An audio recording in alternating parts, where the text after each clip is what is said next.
Hey, what's up, everybody? Welcome back to the Just Another podcast. It's been a bit. My apologies for episodes coming out a little bit sporadically the last few weeks. I've just been dealing with a lot of real life bullshit. I'm sure everybody knows how that can go, but I'm back and I'm definitely planning on having episodes come out on a much more every week, if not sooner, type schedule from here on out. So much to look forward to, right? So excited.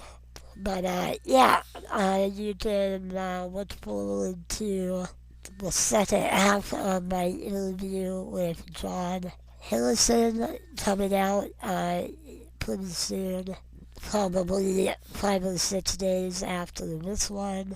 And that's going to be a video, so it'll be a lot more interesting of an interview to watch. And I gotta say, both of those interviews went really, really well.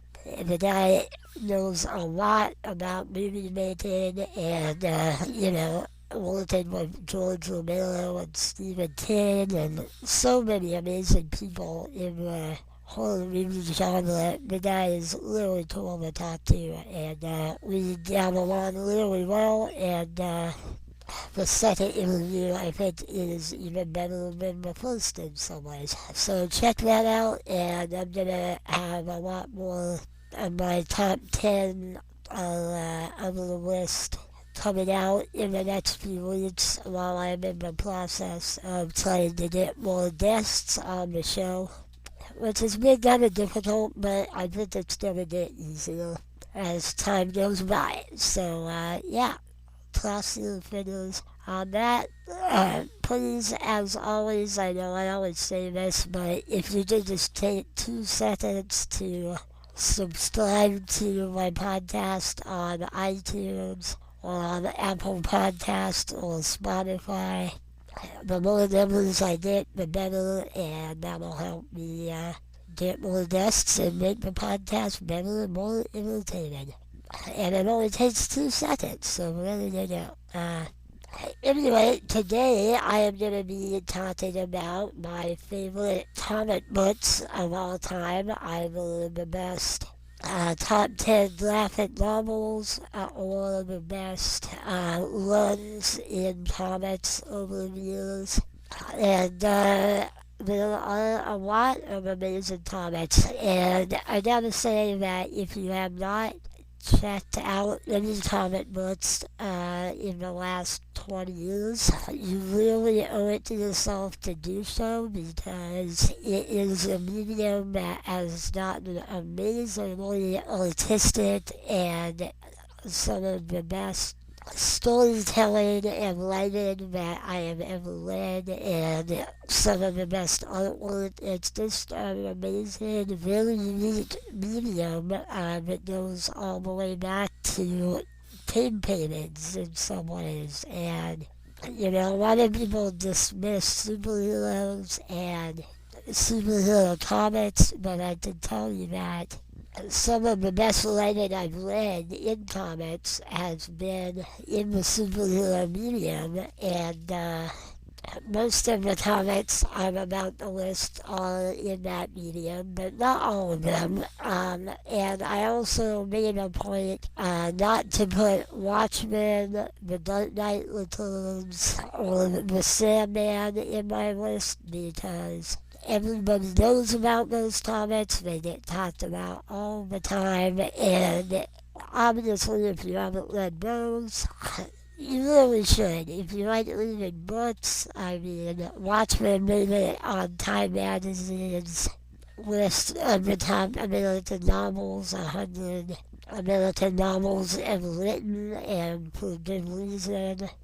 You pretty much can't go wrong with anything written by Alan Moore or Grant Morrison.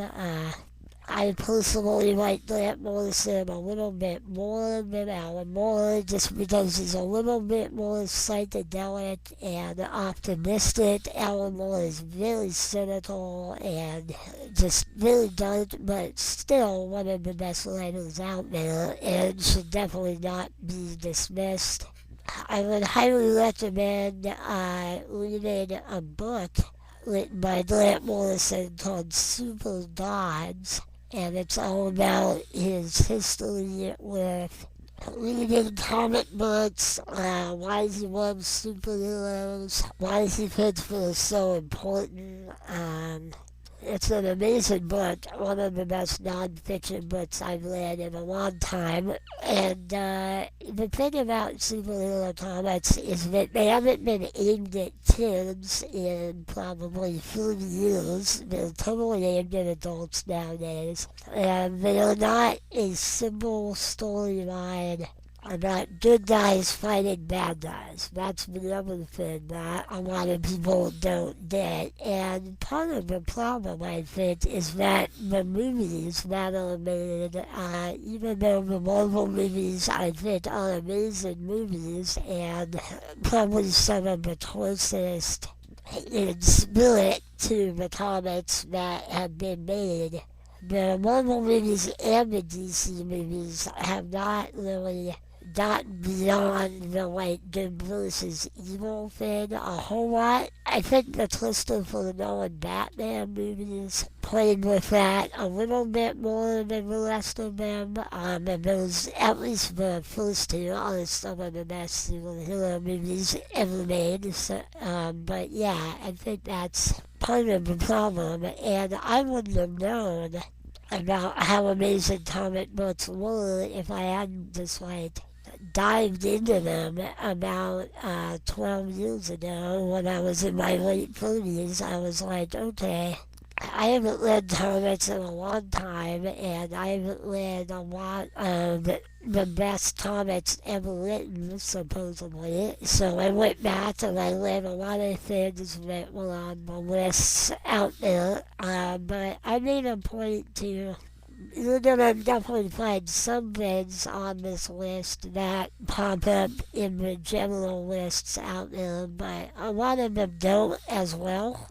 So here we go. I'm gonna start at number 10 and work my way down to number 1, and then I'm gonna list a few honorable mentions at the end. And yeah, so here we go. Alright, at number 10, I put Ultimate Spider-Man by Brian Michael Bendis. Now, Brian Michael Bendis is one of my favorite comic book writers out there.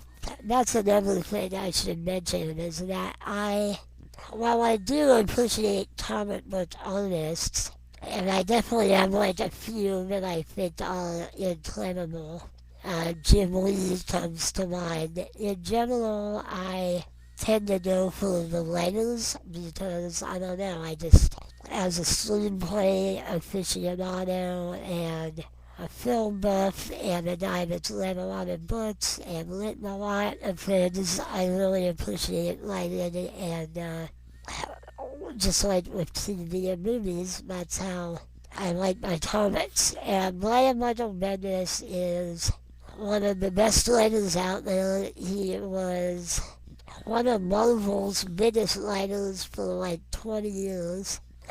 Interestingly enough, about a year and a half ago, 2 years ago, he decided to leave Marvel and go to DC Comics, which is really interesting because he always wrote Marvel Comics, and he kind of made his bones and got noticed the most for Ultimate Spider-Man because he wrote over, I don't know how many it was over 100 issues, and he wrote every issue himself. And one thing that he is really good at and known for is being more focused on dialogue rather than action, and he's extremely verbose and will have long, rambling monologues a lot of the time, and they're just written amazingly well. And I love the way that he chooses words and writes dialogue,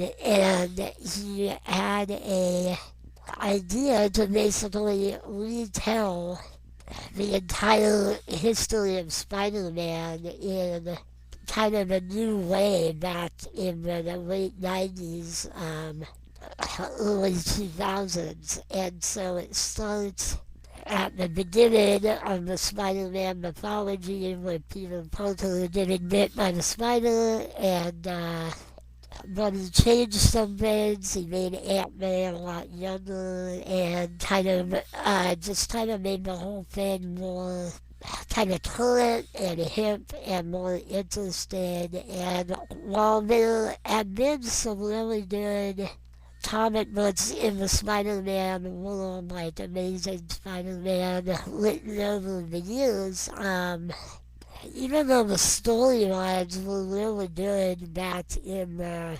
70s and 80s, the death of Gwen Stacy comes to mind as one of the big amazing arcs back in the day.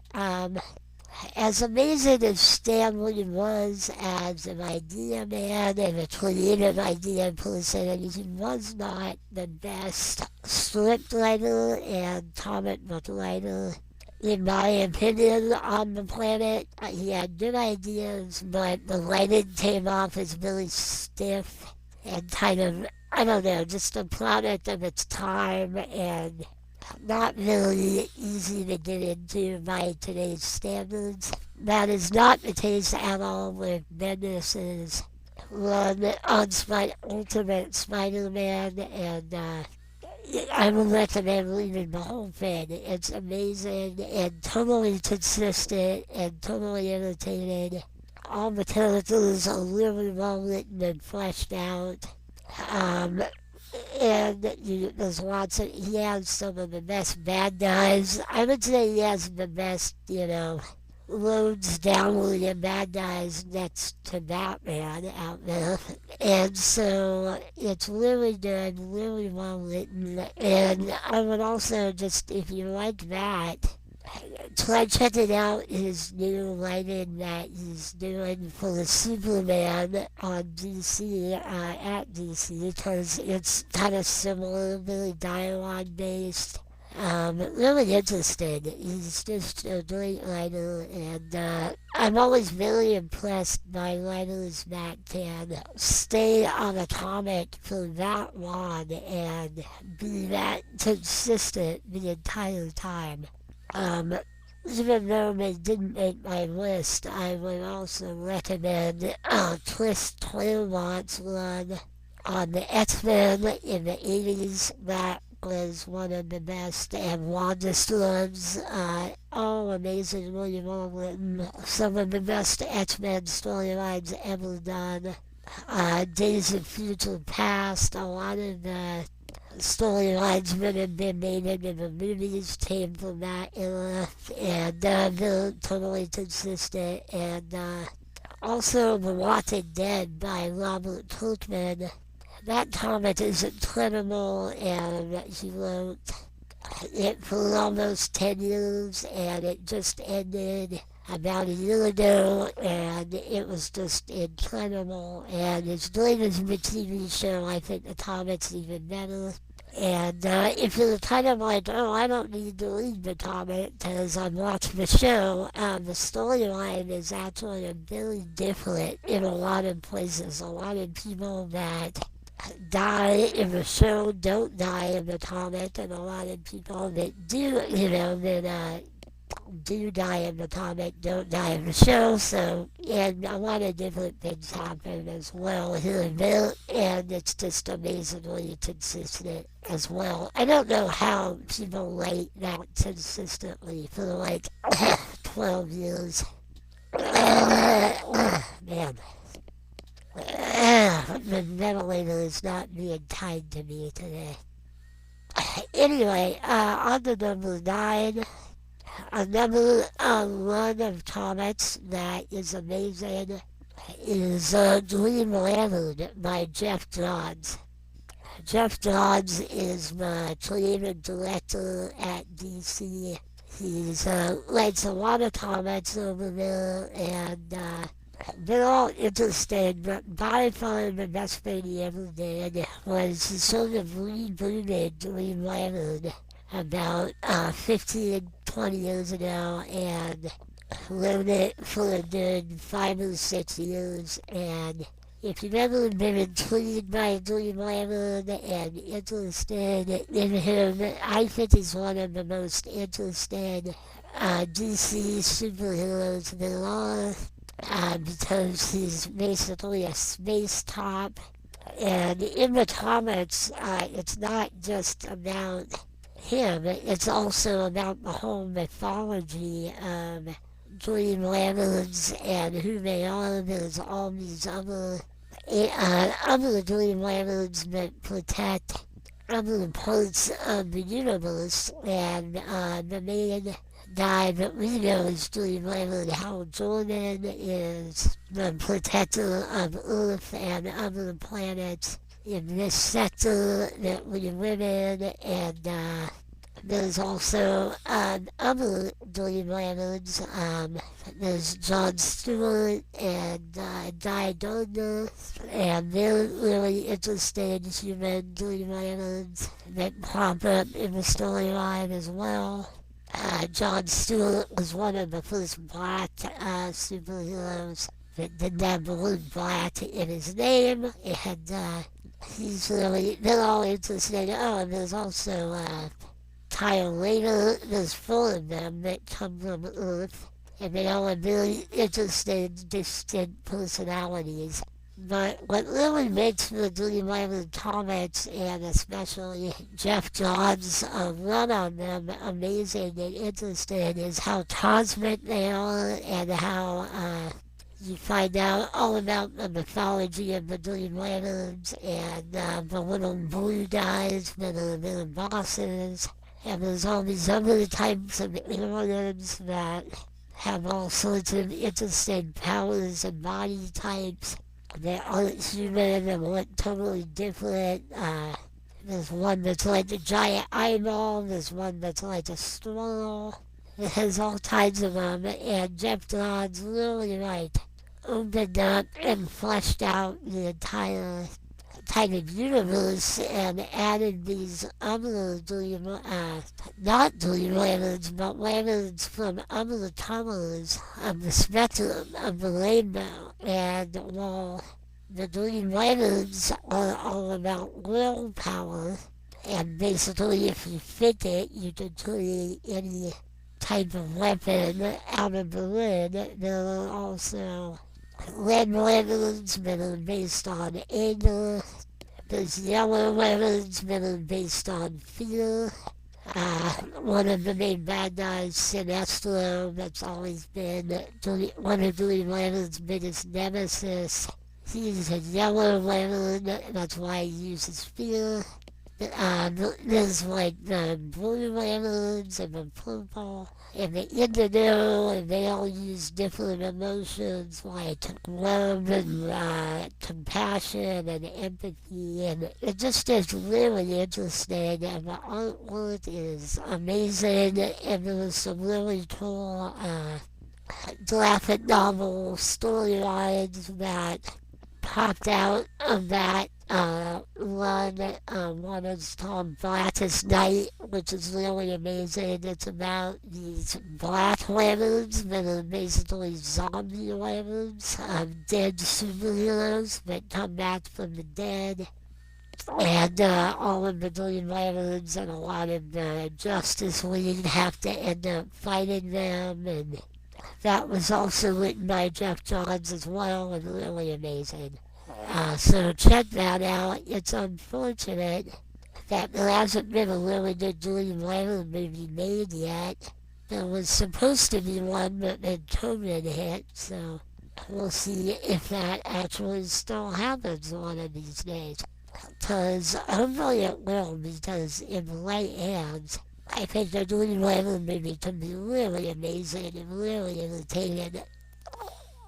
Alright, number 8 is JLA, Justice League of America, but it's called JLA, written by Grant Morrison, and I don't have a lot to say on this one except that the Justice League is always great because you get the trifecta of Superman, Batman, and Wonder Woman, plus a lot of the other, amazing people like Green Lantern and Hawkman and Hawkwoman, I think maybe, is actually around more in the Grant Morrison run, and Martian Manhunter, and what's really awesome about Grant Morrison's run is that, well, first off, half the reason that I love Grant Morrison so much is because he's a Scottish magician. He believes in magic. I'm not talking about card tricks. I'm talking about real world magic. And he's done tons of psychedelics, and he really just injects some really amazing spiritual, psychedelic, scientific ideas that most comic book writers don't even consider tackling, even in his superhero comics. And so getting to see him write the Justice League is just a really entertaining, enjoyable ride, and he kind of like just brings this optimistic, fun vibe to it. But it's also really deep and interesting and very trippy and complex, and really good. Alright, at number 7, we've got Civil War by Mark Miller. Now, you may have seen the movie, the Captain America Civil War movie, and the basic plot is kind of the same idea that the government decides that superheroes need to start registering themselves and be somewhat controlled by the government. And just like in the comic, Iron Man decides to go on the side of the government, and Captain America decides to fight it. The difference in the comic as opposed to the movie, the artwork is really amazing. It's just like some of the best artwork I've seen. And the difference is that in the comic, the superheroes are also forced to tell the government their secret identities, and also the public as well. And so that's a huge deal because a lot of superheroes are intentionally private about their identities because they don't want the public to, especially bad guys, to be able to go after their friends and family. And so in the comic, you've got people like the Fantastic Four who have always been totally public about their identities. And also, Reed Richards is very scientific. He's one of the smartest guys in the Marvel Universe. And so he's like, totally goes along with it. But interestingly enough, his wife and Johnny, the Human Torch, don't go along with it. So it splits up the family, which is kind of a big deal because they're a very solid, important part of the Marvel Universe. And the other thing that makes the comic so much interesting, better than the movie in a lot of ways, is that it has all of the other characters in the Marvel Universe divided up and fighting against each other. So you've got like the X-Men and like, side characters that you don't see as much. that are really interesting, like Holt and Moon Knight and, Scarlet Witch, and just a lot of other people that are really interested. That's the other reason why comics are often better than the movies, is because the movies, they can only cover so many of the characters. And they still have like thousands of characters that they haven't even touched yet in the movie universe. And so, yeah, Civil War is just amazingly written, and it also just really has an interesting argument about how much power should the government have, how much should the government be involved if superheroes were to exist. Could superheroes actually do the right thing and like fight bad guys, or like, especially catastrophic planet events if they have to ask the government first, things like that. And Captain America in the comics is always questioning the government, and that's what's been really cool about his character in the last 20 years, is that he's actually become very anti-militaristic, anti-government, the guy that kind of questions all that. And it's really interesting because most people think that he's probably just a gun-ho patriot, because that's how he started out when he was invented back in the 40s. But it's really changed a lot, and Civil War is a really good example of that, and one of the best storylines in the last few decades. Alright, at number 6, we've got All-Star Superman. Again by Grant Morrison. This was a 12-issue run, and it's amazing. It's probably the best Superman comic ever written. Grant Morrison just brings his psychedelic optimism, and he loves Superman more than almost any other character out there. He's talked about it because he just thinks that we need a hero that really has that much power that can basically fight anyone, go back in time, is basically a god, but that has humanity's best interest in mind and can never be dissuaded from his optimistic belief that humanity is worth fighting for, and that we will eventually become better people. We just haven't gotten there yet, and that he's here to help us get there. And I think that's an amazing idea and really inspiring. And that's one reason why I love Superman so much. It's good to have an optimistic hero to look up to, and Superman has always been that. But Grant Morrison brings a very real life dynamic to it. He tries to include a lot of the mythology that's been in Superman's past in the comic, like Lex Luthor and a lot of his bad guys, but writes them all in a really interesting way, and it's just really awesome, great Superman story, and the best Superman comic, in my opinion, that you can read.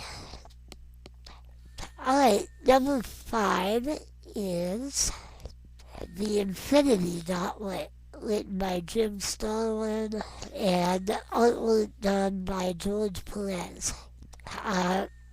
Jim Starlin was the guy that invented the character of Thanos, and obviously the last two Marvel movies, the Infinity War and Endgame, were based on Thanos and his whole deal and his whole ideology. And this Comet is the best Thanos Comet out there, in my opinion, because he basically attacks the entire Marvel Universe.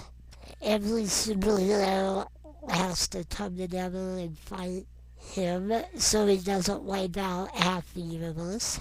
And the comic is a lot more complex because he's actually doing it in the comic because he's in love with Death. And Death is a female entity that he's trying to impress. So there's more like rationale in the comic for why he's doing it, and the artwork is amazing. George Perez is one of the best illustrators of all time, and you just get a lot of the different superheroes fighting him. You also get some really interesting characters like the devil, known as Mephisto in the Marvel Universe, and so he's involved as well, as are a bunch of cosmic entities that you find out about, these like entities that sort of helped create the Marvel Universe, but it's like people like time and destiny and like they're all personified as these living gods, and they end up being involved in it, and it's really good. Great story about Thanos, and it just gets weighted more into the idea of like, if you had a gauntlet that could change reality just with the snap of a finger, you know, all Thanos does in the movie is like kill a bunch of people and change like a few little things here and there, but in the comics he's like constantly shifting reality as we know it, and it's just a lot more in-depth and a lot more interesting. Alright, number 4. I love this comic so much, and I can't say enough good things about it. It's Locked in Key, written by Joe Hill, Stephen King's son, and it's an amazing, awesome story, one of the best written comics I think I've ever read, and the artwork in it is also just amazing. It's by this guy Gabriel something, I can't remember his last name, but he's amazing, and the detail in the art is just some of the most amazing detailed painted type art you'll see in a comic, but the storyline is so cool. They just made an adaptation of it on Netflix that kind of barely scratches the surface of why it's so good. It was okay, but it doesn't even get close to how good the comic is. And it's about this family living in a town called Lovecraft, which is funny.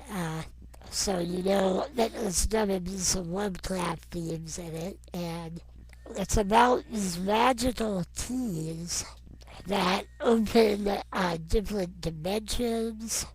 They open people's heads so that you can go into people's heads and like change their memories by adding things and taking things out. There's a bad guy demon that's trying to kill the family. There's a character that turns into a ghost with the use of one of the keys, and it's just all these great characters, and it's very creepy and very mind-boggling and trans-dimensional and just amazing, and comes up with some really cool ideas that you don't often see in comics, and I can't recommend it highly enough. Joe Hill is a great writer in on himself, and has written some amazing novels and short stories, and it's always been one of my favorite comics. at least since I stopped watching them in my late 30s. At number 3 is one that pops up in a lot of lists, but it's the best Batman Joker comic ever written. The artwork in it is amazing. It's The Killing Joke by Alan Moore, and the artwork in it is amazing. It's one of the only comics to have a background and backstory for the Joker, as to how he got the way he is. Of course, it's hinted at that that might not actually be the truth. It might just be what he's saying.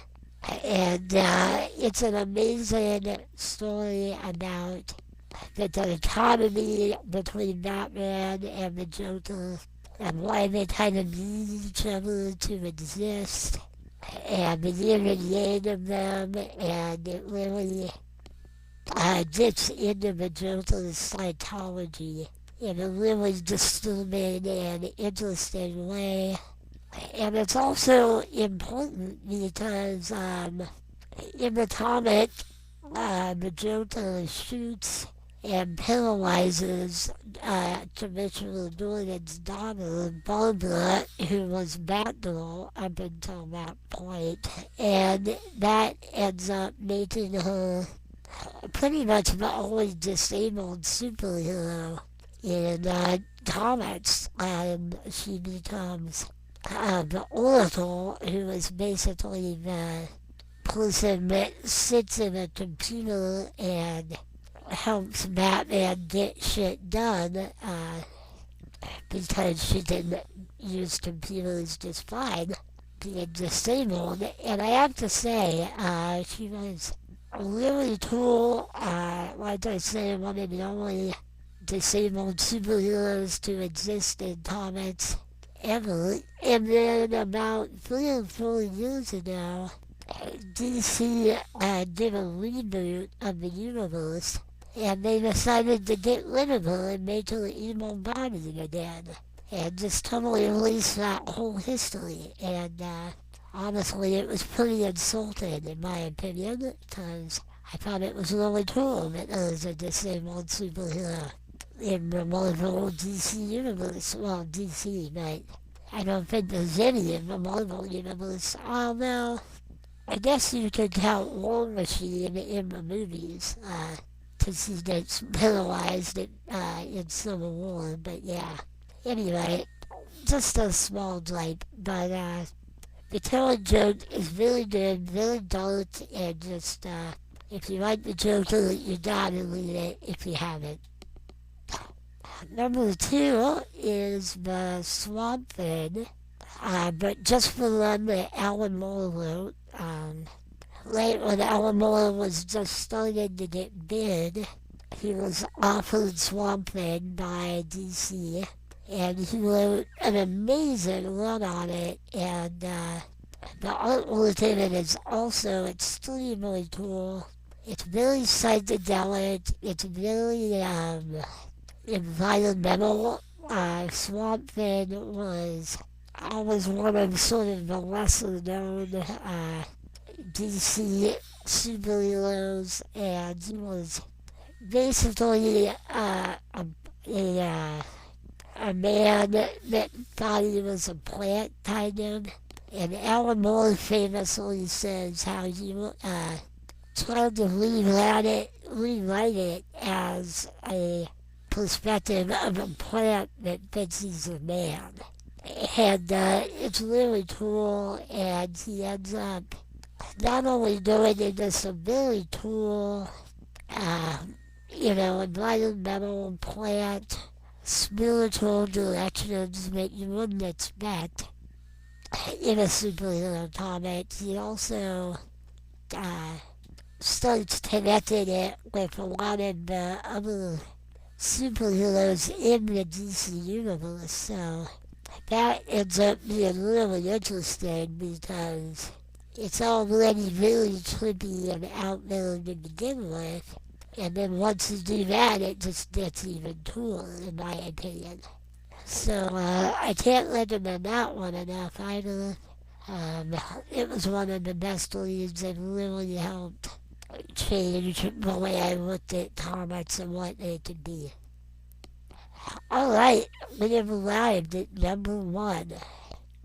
Now, if there's any comic that transcends the format of comics, it's The Invisibles by Grant Morrison. This is the comic that made me fall in love with Grant Morrison. It's very long and goes in so many different directions. It talks about magic, conspiracy theories, literature,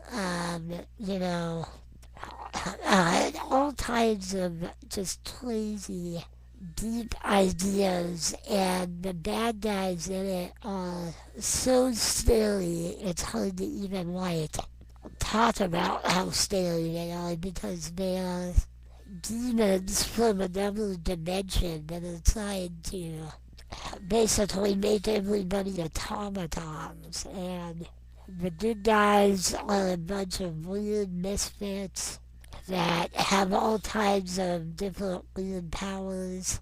One of them's a transvestite from Brazil. One of them is sort of an avatar for Grant Morrison himself, and he used a lot of magic rituals to write the comic and get inspired to write the comic, and it really comes through in the comic. And it's just unbelievably mind-blowing and literate and takes you to so many, you learn about so much about history and all kinds of, different offshoots of philosophy and, anything you can think of, it's in there. And it changed my life and changed the way I looked at comics and made Grant Morrison one of my all-time favorite people on the planet, and I just can't recommend it enough. And if you haven't read any comics and you've read Watchmen, check it out, because it's incredible. Just a quick few honorable mentions. I'm a really big fan of the band Cozy and Cambria, and one of the reasons I like them so much is that all of their music, well, most of it, is based on a science fiction storyline that has been written by the lead singer-songwriter Claudio Sanchez in comic book form. It's the only band out there that has a comic book for each of their albums, and it's an amazing Star Wars on acid type story called the Amory Wars, and it's just really original and really trippy and kind of, like I say, a tripped out version of Star Wars. So if you want to read more Star Wars type stories, I can't recommend the Amory Wars enough. There's another comic called Marvels by Kurt Busiek. It's only, I believe, 4 issues, and it basically retells the history of the Marvel Universe in a really quick, easy to read way. And the artwork in it is amazing, but it has a really postmodern, modern take on it that's really interesting. There's a graphic novel called Identity Crisis, written by a guy named Brad Meltzer, who was a mystery novel writer, and he uses a lot of the more obscure characters in the DC universe to tell a whodunit murder mystery, and it's really good, and considered one of the better graphic novels out there. And it's a good way to get introduced to a lot of the more obscure DC superheroes. That's great. Lastly, quickly, there's a Kevin Smith Daredevil comic called Guardian Devil that's really good and has Kevin Smith's signature dialogue that's really dark and good. And if you like Daredevil, I recommend it. Animal Man is a really good run that Grant Morrison did as well. It was one of his early comics, and he took a lesser known DC character and made it very interesting and broke the fourth wall a lot and had the character talking to the audience and even involved himself as a character at one point, like the writer talking to the superhero. So that was really ahead of its time and interesting. And lastly, just as a fun read, I recommend Marvel Zombies, which is, they learned a bunch of these, but the first one is the best, and it's basically about what if a virus turned all of the Marvel superheroes into flesh-eating zombies. And it's about as fun and silly as it sounds. And, yeah, check it out if you just want a fun read. Alright, that's about it for my list, and I'm gonna wrap things up and get my voice back, and I hope you liked it, and I hope it inspires some of you out there that haven't given comics their due to check at least a few of them out. At least check out, maybe some of my top 5 and see what you think. Alright, thanks a lot for tuning in, as always. I hope you have a great life in general. And I hope things are going well for everybody out there. And thanks for listening.